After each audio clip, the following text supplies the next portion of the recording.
Alright, kita mulai saja karena sini udah berlangsung 15 menit sama sejak awal saya Bible study. Oke, Samuel, selamat Ray, how are you? Oke, selamat datang. Oke, nah hari ini saya akan share sedikit apa yang saya baru belajar hari ini dan mengenai firman Tuhan. Nah, tadi saya baru selesai Bible study. Ini saya Bible study dan buku ini sangat luar biasa. Nah, kalau teman-teman mau memiliki buku ini, bisa hubungi saya karena saya percaya ini akan memberkati teman-teman. Dan alright, dan perlu diketahui bahwa live ini juga saya rekam, jadi teman-teman bisa nanti kalau terlambat bisa mengikuti di channel YouTube saya. Oke, Shalom Fred, apa kabar? God bless you. Alright, nah teman-teman, ada beberapa yang mau saya sampaikan hari ini dan mengenai menjadi murid Kristus. Nah, saya percaya bahwa setiap kita yang sebagai orang percaya, orang Kristen, saya percaya bahwa tugas kita bukan menjadi hanya orang percaya, tapi tugas kita adalah menjadi murid Kristus. Dan dalam buku ini diajarkan bagaimana menjadi murid Kristus. Menjadi murid Kristus itu harus menghasilkan buah, harus menjala jiwa, artinya membawa orang kepada Yesus. Nah, itulah tugas murid. Nah, itu pada di awal bab pertama dalam buku ini diajarkan bagaimana seharusnya murid itu. Nah, tapi saya mau bahas beberapa poin yang saya pelajari hari ini sangat memberkati saya. Jadi kalau kita melihat dalam Yohanes 6 ayat 60 sampai 71, jadi dalam buku ini ada beberapa hal yang harus dilakukan karena ini Bible study, ini pendalaman Alkitab. Tapi intinya adalah sebelum saya nanti baca firman-Nya, intinya yang mau saya sampaikan dalam buku ini dan dalam video ini, live stream yang ini, sebelum saya mulai ini mau saya sampaikan. Kita harus tinggal di dalam Yesus. Dan karena ketika kita tinggal dalam Yesus dengan cara tetap tinggal dalam Yesus, itu adalah satu-satunya cara untuk memiliki hidup kekal. Jadi kalau kita mau hidup kekal, kita mau nanti waktu nanti kita dipanggil Tuhan meninggalkan dunia ini, kita masuk dalam kehidupan kekal, satu-satunya cara adalah kita harus hidup di dalam Tuhan. Kita harus tetap tinggal di dalam Tuhan. Nah, ini yang luar biasa. Nah, sekarang kita bahas, mari kita bahas. Oke. Nah, kita baca dalam Yohanes 6 ayat 60 sampai 71. Nah, di sini dikatakan ada beberapa instruksi yang harus kita ikuti di sini. Yang pertama adalah kita baca Yohanes 6 ayat 60 sampai 71. Nah, pastikan teman-teman juga memiliki Alkitab sekarang, kalau bisa sediakan Alkitab. Dan saya perlu beritahu, saya akan usahakan setiap hari jam 12 siang saya akan live dan sharing kepada teman-teman Bible study yang baru saya pelajari, dan saya percaya ini akan memberkati kita, terutama juga yang melihat video YouTube ini. Oke, ketika mungkin saudara atau kapan sudah lama setelah video ini direkam, dipublish, saudara baru melihat video ini. Waktu melihat video ini, saya sarankan bersamaan juga dengan Alkitab, sehingga kita sama-sama belajar, karena ini merupakan pendalaman Alkitab. Oke, kita langsung saja. Yohanes 6 ayat 60 sampai 71. Pastikan ada Alkitab bersama, karena dan juga kalau bisa ada pulpen warna seperti saya ini. Saya menyediakan beberapa pulpen warna supaya menandai, karena teman-teman bisa lihat saya juga menandai dengan warna-warna kalau bisa lihat. Oke. Jadi membantu untuk belajar. Oke, yang pertama kita akan baca dalam Yohanes 6 ayat 60 sampai 71. Jadi yang kita tandai adalah setiap kata-kata murid, termasuk ke-12 murid atau sinonimnya, kita tandai dengan garis panah, ditandai dengan digaris bawahi dan di ujung dengan tanda panah seperti ini. Alright, seperti ini dan seperti ini. Oke.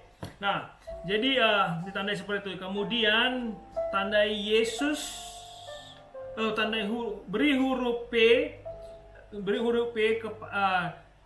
besar di atas setiap munculnya kata percaya. Jadi seperti yang saya buat ini adalah, where is it? Nah, seperti ini, huruf P. Oke, dan ya ini huruf P. Nah, kira-kira seperti itu. Oke. Nah, jadi ya ini kita tandai. Jadi ingat, yang pertama kita menandai kata-kata murid dan sinonimnya, dan juga P setiap munculnya kata percaya. Oke, mari kita buka dalam Yohanes 6 ayat 17. Yohanes 6 ayat 60 sampai 71. Mari kita baca. Sesudah mendengar semuanya itu, banyak dari murid-murid, nah di garis bawahi, murid-murid Yesus juga ditandai, yang berkata, perkataan ini keras, siapakah yang sanggup mendengarkannya? Yesus yang di dalam hatinya tahu bahwa murid-murid, tandai lagi murid-murid, bersungguh-sungguh tentang hal itu, berkata kepada mereka di garis bawahi karena mereka adalah sinonim dari murid, karena Yesus berbicara kepada murid. Adakah perkataan itu menggoncangkan imanmu? Jadi Yesus, saya baca lagi di ayat 61. Yesus yang di dalam hatinya tahu bahwa murid-muridnya bersungguh-sungguh tentang hal itu, berkata kepada mereka, adakah perkataan itu menggoncangkan imanmu? Dan bagaimanakah jikalau kamu, kalau setiap kali saya perjelas atau suara saya volume saya meningkat, berarti itu yang harus kita garis bawahi. Dan bagaimanakah jikalau kamu melihat Anak Manusia naik ke tempat di mana ia sebelumnya berada? Rohlah yang memberi hidup, daging sama sekali tidak berguna. Perkataan-perkataan yang kukatakan kepadamu adalah roh dan hidup. Tetapi di antaramu ada yang tidak percaya. Sebab Yesus tahu dari semula siapa yang tidak percaya dan siapa yang akan menyerahkan dia.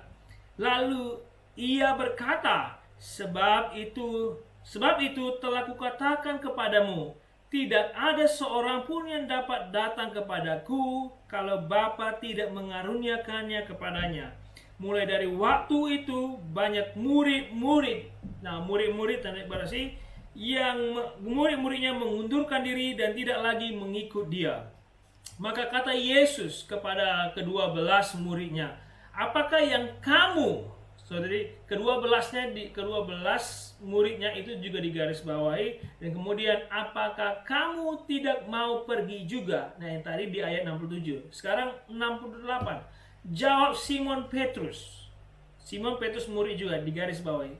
Jawab Simon Petrus kepadanya, Tuhan, kepada siapakah kami akan pergi? Perkataanmu adalah perkataan hidup yang kekal. Dan kami telah percaya dan tahu bahwa engkau adalah yang kudus dari Allah. Jawab Yesus kepada mereka, bukankah aku sendiri yang telah memilih kamu? Dan saya akan baca 70 lagi. Jawab Yesus kepada mereka, bukankah aku sendiri yang telah memilih kamu yang 12 ini? Namun seorang di antaramu adalah iblis.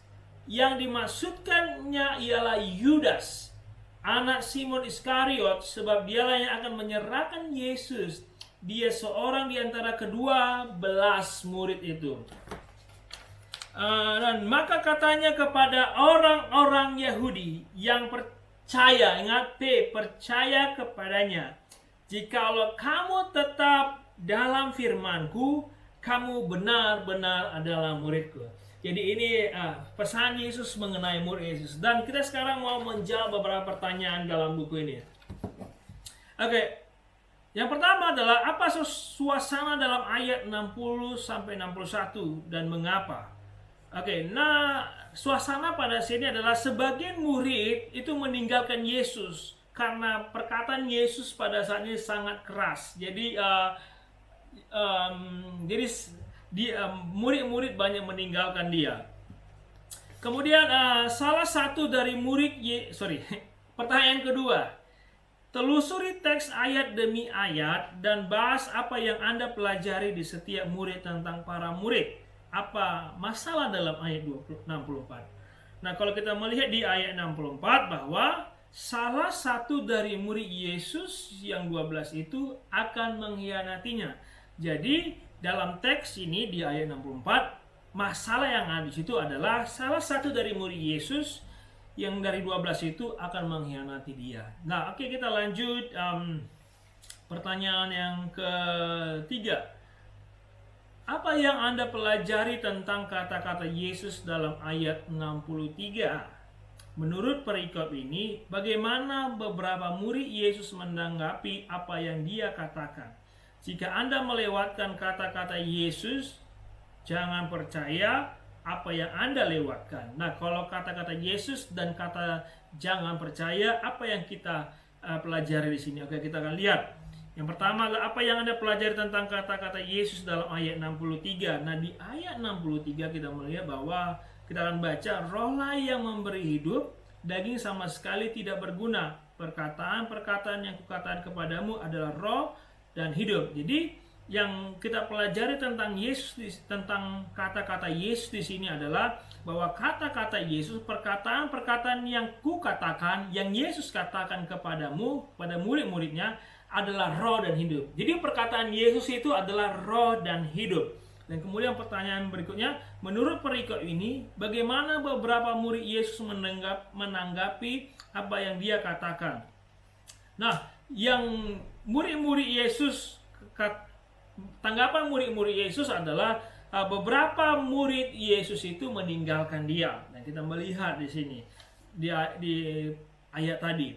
Dan kemudian pertanyaan berikutnya, jika Anda melewatkan kata-kata Yesus, jangan percaya apa yang Anda lewatkan.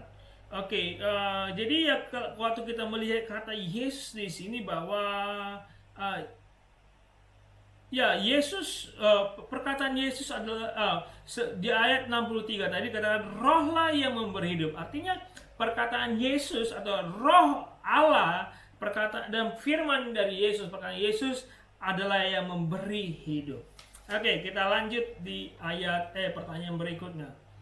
Nah, lihatlah ayat 66, mengapa banyak murid menarik diri, tidak berjalan bersama Yesus lagi, atau tidak mengikuti Yesus lagi. Pertimbangkan seluruh konteks ayat 60 sampai 66 untuk jawaban Anda. Jadi apa yang terjadi di ayat 66, mulai dari waktu itu banyak murid-muridnya mengundurkan diri dan tidak lagi mengikut dia. Jadi kenapa murid-murid yang lain yang meninggalkan Yesus dan tidak mengikuti Yesus lagi? Karena perkataan-perkataan Yesus yang keras.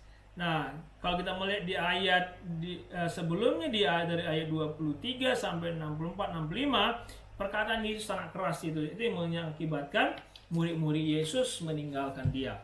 Oke, pertanyaan berikutnya. Apakah Yesus mengubah pesannya, melunakkannya, menyesuaikannya sehingga mereka akan tinggal? Apa yang dikatakan di sini tentang tanggung jawab kita, tanggung jawab gereja ketika orang datang bertanya tentang Yesus Kristus dan kekristenan.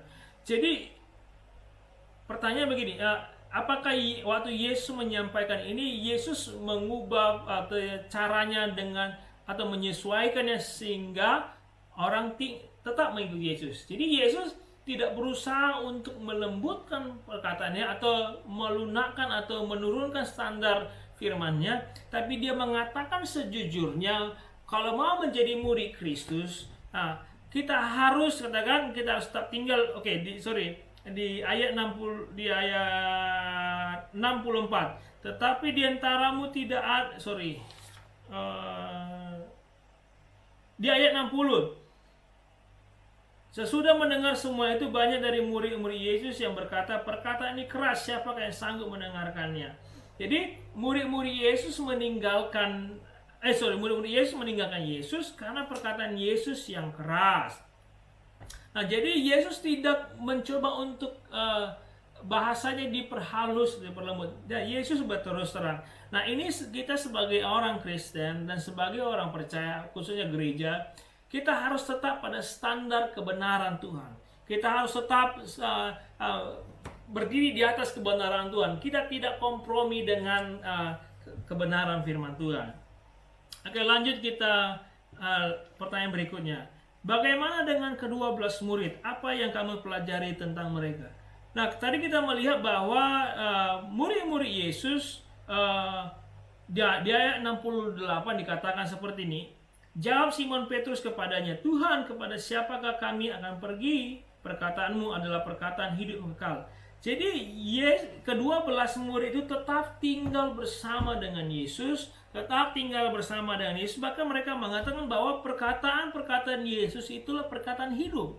Artinya mereka menyadari bahwa apa yang Yesus katakan itu adalah yang benar dan hidup. Nah, ini yang membuat mereka, menunjukkan mereka kualitas mereka adalah murid-murid Yesus. Nah, kemudian kita akan lihat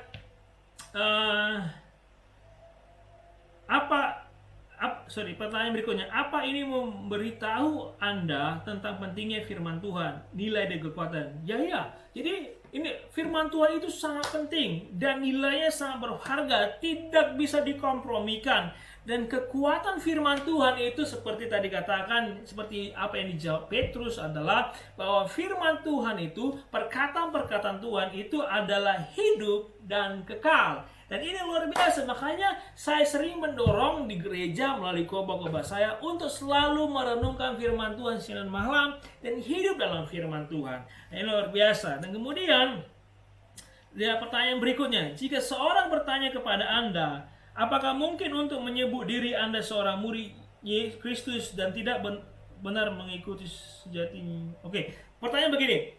Apakah mungkin kalau saya bertanya, seseorang mengatakan, iya aku ini murid Kristus, tapi di dalam hidupnya dia tidak menunjukkan bahwa dia mau mengikuti Yesus. Nah, pertanyaannya adalah apa jawaban Anda menurut mereka ini? Jadi, kalau kita memang kalau kita mengaku kita murid Kristus, kalau kita mau menunjukkan bahwa kita adalah murid Kristus, kita harus menunjukkan diri kita sebagai murid Kristus, yaitu dengan hidup dalam firman Tuhan, merenungkan firman Tuhan siang malam. Nah, itu baru kita menunjukkan diri sebagai murid Kristus. Saudara, saya percaya ini memberkati saudara. Dan saudara, inilah yang memberkati saya hari ini, bahwa kadang-kadang kita begini, kita berkata kita murid Kristus, kita berkata kita ini adalah orang Kristen.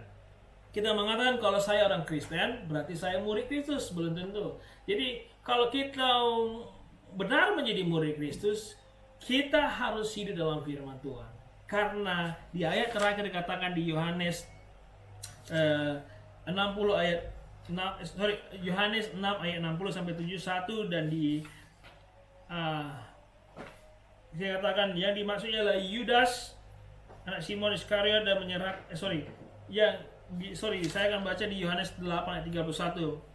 Maka katanya kepada orang-orang Yahudi yang percaya kepadanya, jikalau kamu tetap dalam firman-Ku, kamu benar-benar adalah murid-Ku. Jadi murid Kristus adalah orang yang tetap tinggal dalam firman Tuhan.